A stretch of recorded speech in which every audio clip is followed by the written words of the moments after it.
Ladies and gentlemen, tonight in Miami, Florida, a group of men are gathered together for their annual conference. For their day-in, day-out service to the public, Dragnet honors the 58th annual conference of the International Association of Chiefs of Police. The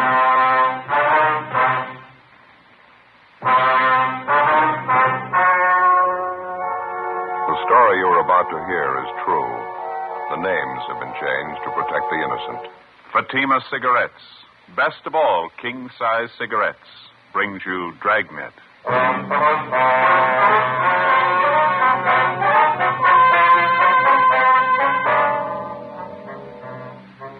You're a detective sergeant. You're assigned to homicide detail. A wealthy retired businessman suddenly disappears. You've got two possibilities to work on: suspicion of suicide, suspicion of foul play.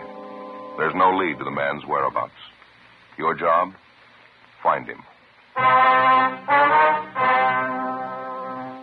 The latest Fatima sales report shows thousands and thousands of king-size cigarette smokers are switching to Fatima. More and more smokers coast to coast are finding in Fatima the difference is quality. You see, Fatima contains the finest domestic and Turkish tobaccos superbly blended.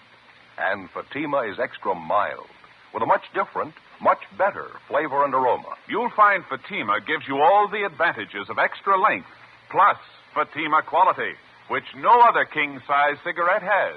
Fatima, best of all king-size cigarettes. Definitely the best quality in its class, but the same price as the cigarette you're now smoking. Next time, insist on the best. Buy king-size Fatima in the distinctive golden yellow package.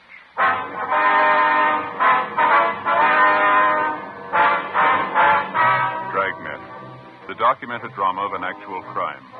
For the next 30 minutes, in cooperation with the Los Angeles Police Department, you will travel step by step on the side of the law through an actual case transcribed from official police files.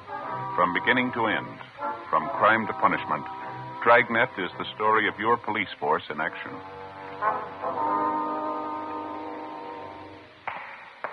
It was Wednesday, February 6th. It was cold in Los Angeles. We were working the day watch out of homicide detail. My partner's Ben Romero. The boss is Thad Brown, chief of detectives. My name's Friday. I was on the way back from the record bureau, and it was 11:18 a.m. when I got to room 42. Homicide. Joe? Hi. Did she show up yet? Yeah, a couple of minutes ago. She's waiting for us now in the next room. Did you talk to her at all? No. Seems to be a nice enough woman. I don't know how much help she's going to be. Yeah. Go ahead. Yeah, thanks. Miss Banner, I'd like to have you meet my partner, Sergeant Friday. Joe, this is Miss Banner. Hello. I'm sorry I wasn't home when you stopped by yesterday, Sergeant. I got the card you left, though. I called in as soon as I got home. Well, thanks for coming in, Miss Banner. We have a few questions we'd like to ask you. It won't take very long. We have a communication from a Gladys Dillon back in New York, Miss Banner. It's about her brother, Chester Dillon. We understand you rented his home from him out on Rolston Avenue. Mr. Dillon? Well, yes, I've got a 2-year lease on the house. I rented it from him last November. Well, according to the letter we got from Mr. Dillon's sister, she's worried about him. She hasn't heard from him in some time. Have you any idea where we could contact him? Well, the last I heard, he left on a trip to New York. That was about 8 weeks ago, I'd say. Mm-hmm. You see, I usually sent a check for the rent to the apartment he had here, and when he left on his trip, he told me to hold on to the rent checks, and he'd collect them when he got back. How long did he say he'd be gone? I don't remember definitely. I think he said 4 or 5 months. He didn't leave any forwarding address, any place you could contact him back east? No, he didn't. He just wanted to get away. Didn't want to be bothered with anyone. He wasn't feeling very well. He was very depressed, poor man. Well, why was that, ma'am? Do you know? Well, his wife died just a few months ago, you know. No, ma'am, we didn't know. All we got from his sister was that she hadn't heard from Dillon. She was worried. She didn't give us any other information. Oh, yes, Mrs. Dillon died in last September, I think it was. Poor man felt terrible about it. Couldn't seem to get over it. That's why he rented the house to me. Reminded him too much of her. Yes, ma'am, I understand. Lovely home they have. Mr. Dillon said he really didn't want to rent it, but he couldn't stand being alone in the house. It was a large place, you know. Yes, ma'am. We checked with the people living in the house now. We understand you leased the place to them last month. I subleased it, yes. You see, it just got too big for me. It was nice at first, but it got to be an awful lot of work. I rented it to this family and took a smaller house down the street. Would you happen to know any of Mr. Dillon's friends in the city, Miss Banner? Anyone we could contact who might know where we can locate him? No, I don't know. He didn't seem to have any friends. He and his wife had only been in the city a year before she died. He was retired, you know. Yes, ma'am. We talked to some of the neighbors out there. They couldn't tell us much about him. Maybe some of the people he did business with might know something. Have you tried the neighborhood bank out there? I know that's where Mr. Dillon had his account. No, ma'am, we haven't yet. Well, I can give you the bank's address. That's about all, though. That's the only contact you know of? I'm afraid so, yes. I didn't know much about Mr. Dillon's private affairs. Whenever I talked to him, it seemed the only thing he had on his mind was his wife's death. Just couldn't seem to get over it. Seemed like he didn't want to get over it. You mentioned that when you leased his home, Mr. Dillon took an apartment. Do you happen to have that address, Miss Banner? Well, I don't have it with me now, but I have it at home. I can call in and give it to you if you like. If you would, please. Certainly. Well, thank you very much, Miss Banner. You have our card. When you hear anything at all from Mr. Dillon, we'd appreciate it if you'd call us. And surely I'll call you right away. Do you think something could have happened to him? Well, it's possible. We don't know. All we have is the letter from his sister. It does seem kind of strange, doesn't it? He wasn't feeling too well. I wondered why he hadn't contacted me about sending the rent money to him. He was such a nice man, Mr. Dillon. I certainly hope nothing's happened to him. Well, you say he was very depressed about his wife's death, ma'am. Would you say that it was getting to be a little abnormal with him, maybe? Well, I wouldn't know about that, Sergeant, but I do know he brooded about it all the time. He felt that he'd lost everything. Didn't seem to want to go on. Mm-hmm. Did he ever give an indication that maybe he might take his own life? I mean, all this brooding over his wife? Well, no, nothing definite. Just depressed and moody all the time.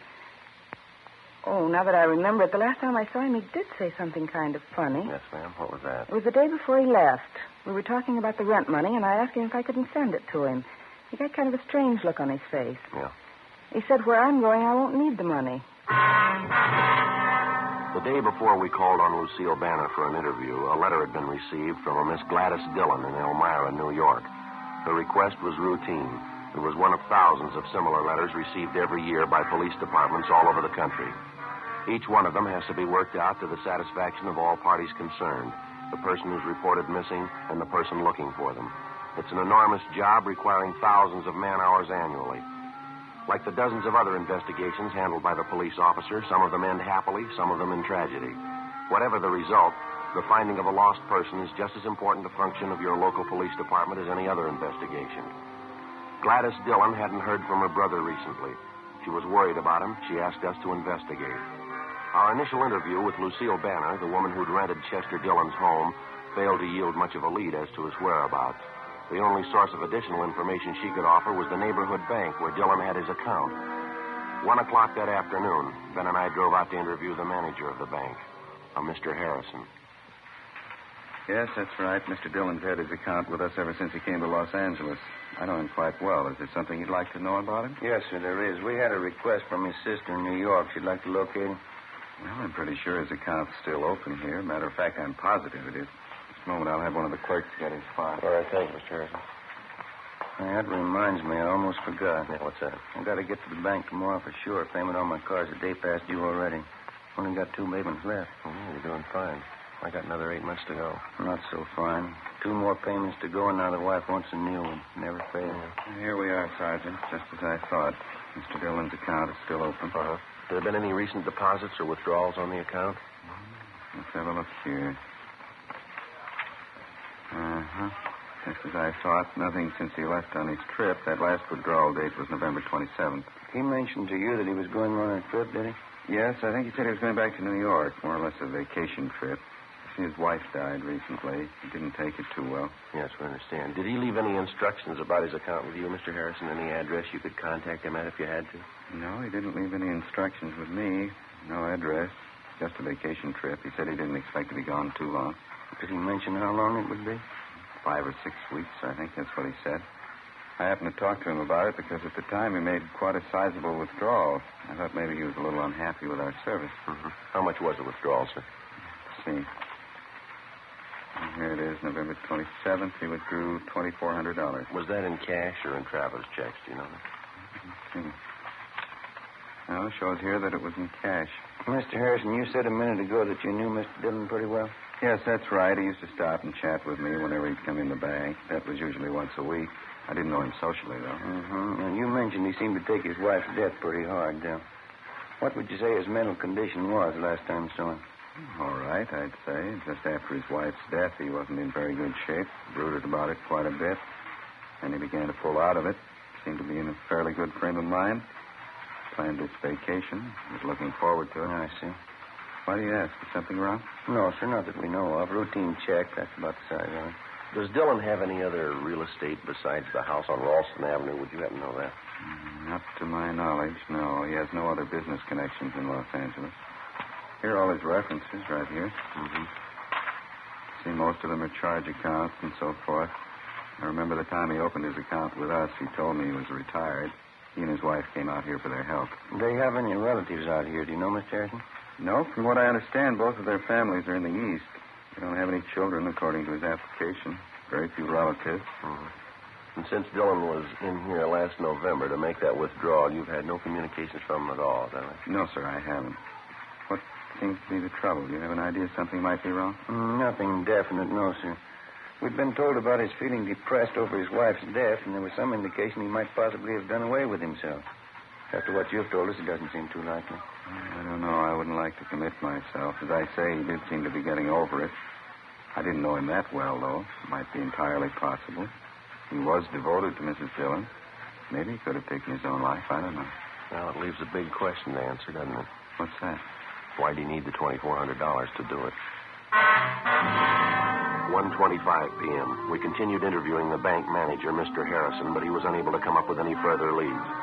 Before we left the bank, he gave us a complete list of all of Chester Dillon's references.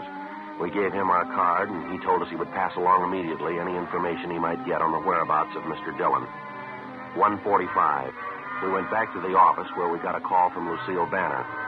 She gave us Dillon's last known address, and we drove out to check it. It was an apartment court in the Pico Crenshaw area.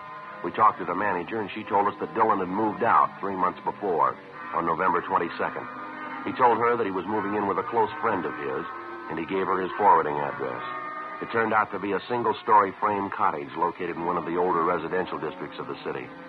The name on the mailbox read Raymond L. Schaefer. We rang the bell, and a man who identified himself as Raymond Schaefer ushered us into a small living room.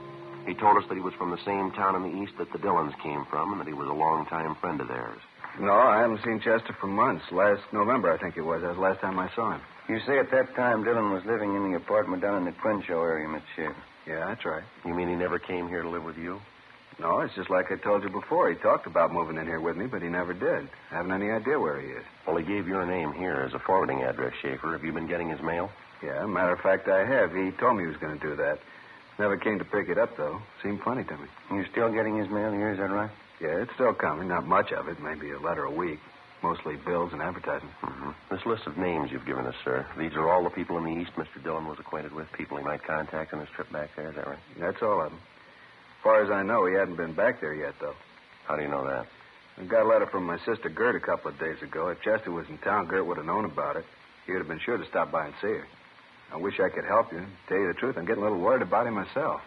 Well, just have one more question, Mr. Shaver. Do you know if Mr. Dillon was in the habit of carrying large sums of money around with him? No, I don't think so. Chester was pretty cautious that way. Wasn't too free with a dollar, you know. Would you happen to know if he had a large sum of money with him the last time you saw him? No, if he did have, he didn't mention it. I see. You can't think of anything else that might give us a lead on Mr. Dillon's whereabouts, anything at all? I think I've told you everything. I wish there was something I could tell you that'd help. I sure hope nothing's happened to him. Yes, sir. Now, would you mind showing us that mail you're holding for Dillon, please? Oh, sure, sir. It's right over here. It's in the desk. There you are. That's all of it. Mm-hmm. Thank you. Anything, Joe? No, not much. Bills, circulars. Here's one with a New York postmark. Elmira, probably from his sister. Another one, only 3 days old, from the Union Department Store. A couple more earlier dates on them. That's about it. Yeah, I'll copy down the return addresses on them. Fine. Okay. Mr. Schaefer. Yeah? This suitcase by the desk here, initials on it. CLD. Yeah? CLD, is that your bag, Schaefer? Oh, no, I forgot to tell you. Chester left that here one day. Hmm? How was that? Well, that was one day just before he was going to leave on his vacation. He brought it over here and said he'd like to leave it with me. Forgot to mention it to you. Mm-hmm. Did you bring anything else with him? Yeah, he brought another suitcase with him, just like this one. I got it in the other room. He said he wanted to leave him here while he was on his vacation. I'm sorry I forgot to mention it. Well, maybe you forgot something else, Schaefer. What? Most people take their suitcases on a trip, don't they? 2:30 p.m. We continued questioning Raymond Schaefer. We opened the two suitcases labeled with the initials of Chester Dillon and found an assortment of personal items which Schaefer told us belonged to Dillon and his late wife. Small pictures, cigarette boxes, books, similar articles which apparently would not be taken on a vacation trip. None of them were of any great value. After we left Schaefer's home, we checked him through R&I and found he had no criminal record. We checked further with friends and acquaintances of both men and found nothing to indicate that Schaefer was in any way involved in the disappearance of Chester Dillon. 3:30 p.m. We called the office and found that there'd been no answer so far to the broadcast and missing persons bulletins that we'd gotten out on Dillon. We started checking the references given us by the bank. First was the Union Department Store. It was located on Main Street in the south end of town. We checked with the credit department to see what information we could get from them. Yes, here's the file on the Dillons right here. Chester L. and Sarah J. on Ralston Avenue. Yes, ma'am, that's the one. What information would you like, sir? Well, we're trying to locate Mr. Dillon, ma'am. Have you had any recent change of address on that account? No, we haven't. If they moved, you know. Well, we believe so. We don't know his present address, though. Well, we do have an outstanding bill of theirs, I noticed. Sent them several form letters. We've been trying to contact them ourselves. Have there been any recent charges on that account, do you know? Let's see. Nothing too recent, no. Last charge was made on December 5th. Yes, Thursday, December 5th. That's a couple of weeks after he disappeared, Joe. Yeah, that's right. What was that charge for, ma'am? What did Mr. Dillon buy? Oh, Mr. Dillon didn't buy anything. Beg your pardon? The slip was signed by Mrs. Dillon.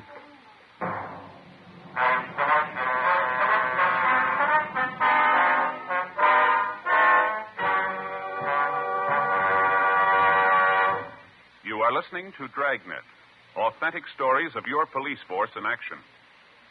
If you smoke king-size cigarettes, listen to Fatima's amazing new offer. Buy a pack of Fatimas. Enjoy their extra mildness and superbly blended tobaccos. If you don't like Fatima's better than the king-size cigarette you're now smoking, return the pack with the unused Fatimas and we'll give you your money back, plus postage. We make this amazing offer because we believe Fatima is the best of all king-size cigarettes. Smokers all over the country are confirming this every day. Here is the latest state-by-state report. State 1, Fatima sales up 72%. 2, sales up 54%. 3, sales up 107%. 4, sales up 192%. And those are just a few. Remember, if you're not convinced Fatima is better than your present king-size cigarette, just return the pack with the unsmoked Fatimas before December 1st and get your money back plus postage. Fatima, Box 37, New York 1. Buy Fatima. Best of all king-size cigarettes.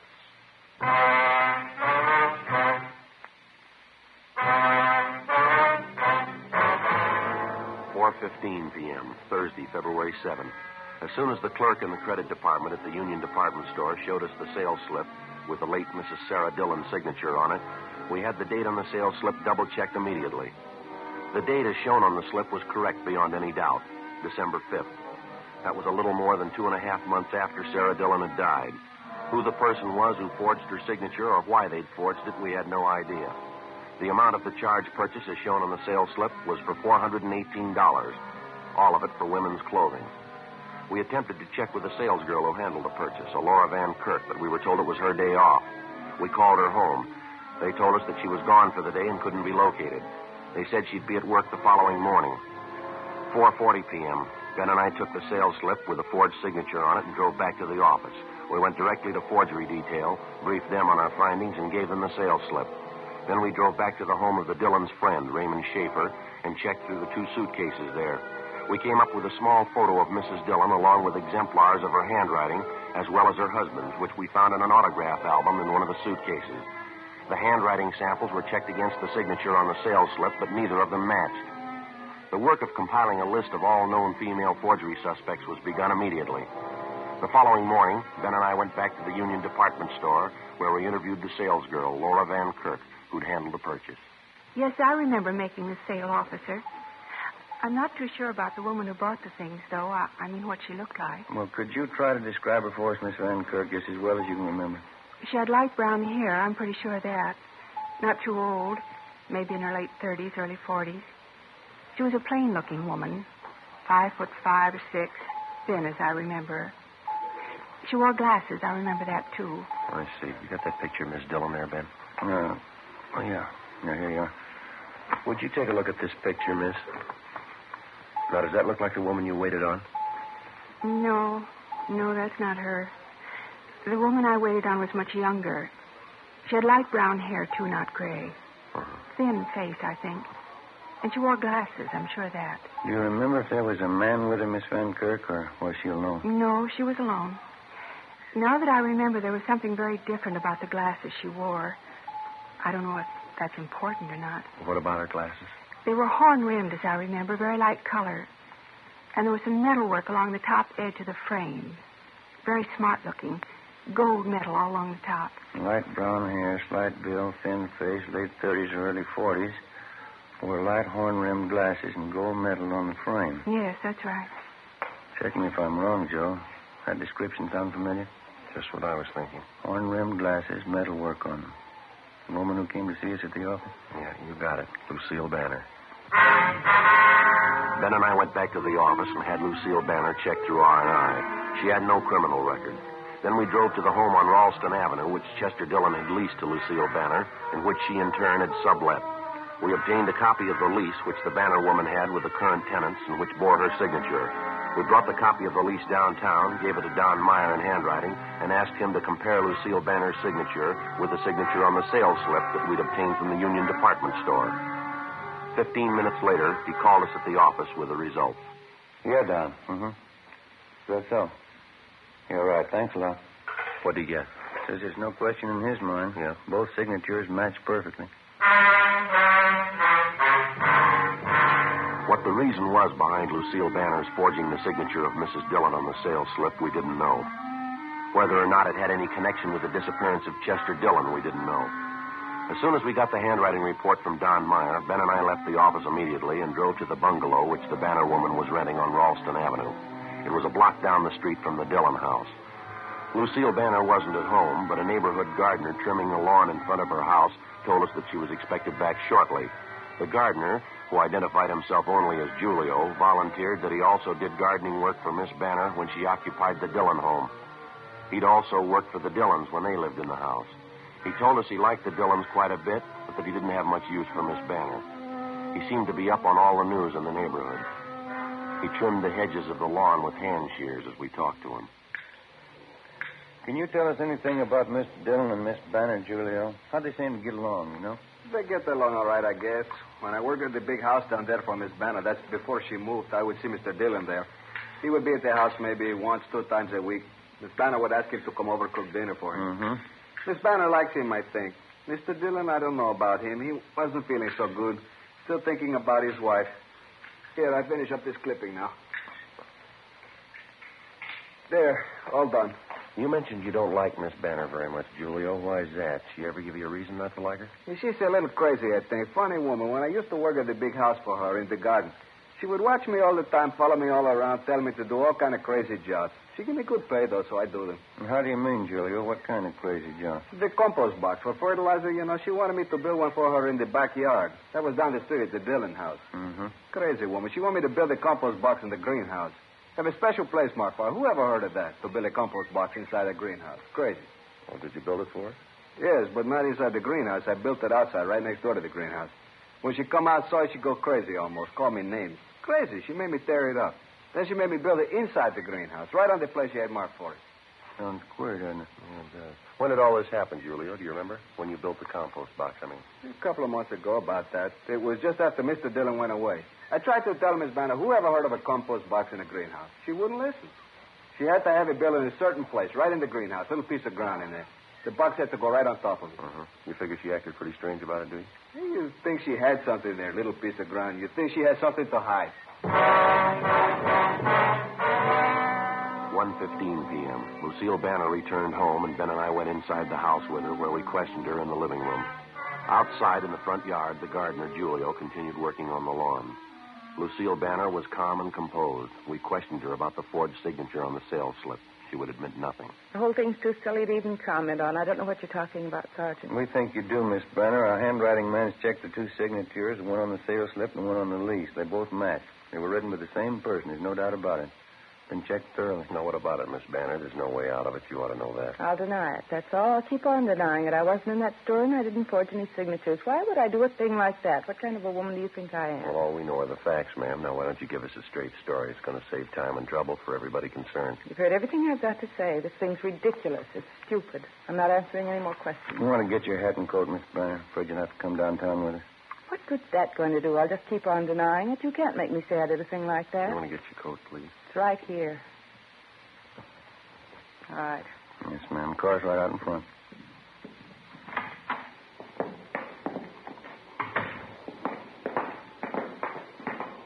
Hold it a minute, will you, Ben? Yeah, okay. Julio? Yes, sir. See you a minute? Sure. Hello, Miss Banner. Julio? Favor I'd like to ask of you, Julio. You got a couple of minutes to spare? Yeah, you want something? We want to take a look in the backyard of the house down the street. Mr. Dillon's house. I'd like to have you come along with us, Julio. Won't take very long. Sure, okay. I'll come along. And bring a shovel along, will you, Julio? I'd like to check something. Yeah, okay. I bring one. Fine. All right, Miss Banner. What's this about? What are you trying to do? Something we want to check in the Dillon's backyard. It won't take long. What would it have to do with me? I don't have anything to do with that house. I don't even live there anymore. You realize that, don't you? Yes, ma'am. We realize it. I'll call my lawyer. I'll call him as soon as I get to a phone. Yes, ma'am. Julio? Back this way, Sergeant. Through the gate.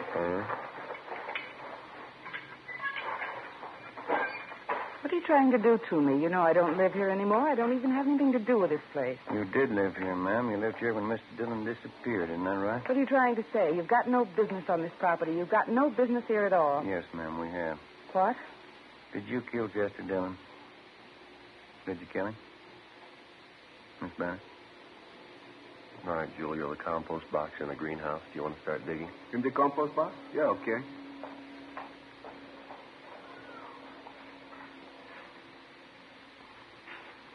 He was an old man. So old he was sick. Ma'am? He didn't want to live anymore. He didn't have any reason for living. Why shouldn't he give me the house? Why shouldn't I have his money? I was nice to him. I cooked for him. Wanted to take care of him. He just didn't want to live anymore, that's all. All right, Julio, you can hold it up. You want to tell us, ma'am? He needed a woman. Anybody could tell that. He needed me. We got along fine, Chester and me. I offered to marry him, and he wouldn't do it. All he could do was think about his wife. She was dead. He'd sit around and talk about her all the time. You killed him. Is that what you're trying to say? I wanted to marry Chester and take care of him. He wouldn't do it. We had an argument in the kitchen one night. I had a gun, and I killed him. I killed him. Is that where you buried him? In the greenhouse? Yes, I buried him deep. The gun, too. He'll be all right. Poor Chester. Yeah. He was so old. He needed a woman. Anyone will tell you that. He needed me. Well, I guess you made a mistake. No, Sergeant, he did. Yeah. He didn't want me.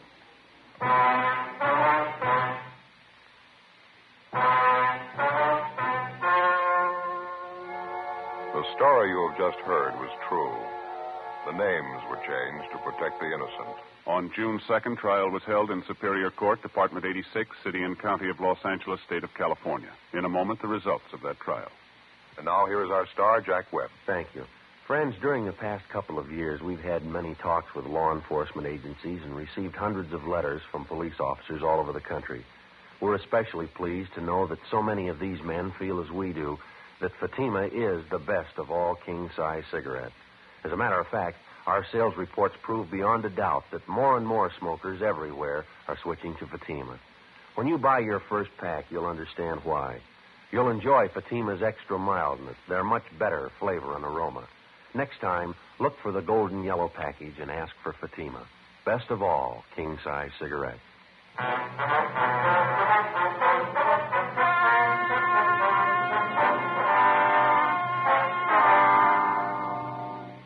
Lucille Marie Banner was tried and convicted of murder in the first degree. She received the sentence as prescribed by law. She is now serving a life term in the state penitentiary for women, Tehachapi, California.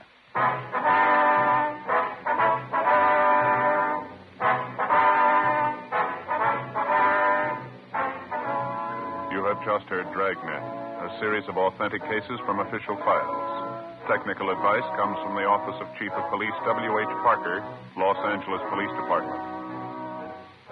Fatima Cigarettes, best of all king-size cigarettes, has brought you Dragnet, transcribed from Los Angeles.